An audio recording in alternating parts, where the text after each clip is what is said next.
Hello friends, welcome back to the new video guys and my YouTube channel guys. Today friends, we are going to talk about guys how can we delete fingerprint lock in our Tecno phone device. Friends, you want to delete guys your Tecno phone fingerprint lock.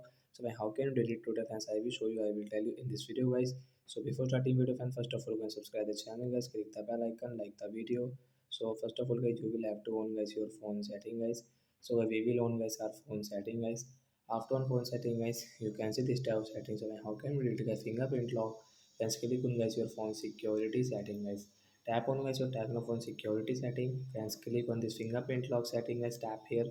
Then enter your password and guys you have pattern lock. So draw your pattern. So once you can use guys your fingerprint lock setting guys you want to add. So you can add from here. But guys we want to delete guys fingerprint guys. We will tap here to delete it. So once you can see we don't have any fingerprint lock guys you want to use. You will have to set up again your fingerprint lock guys.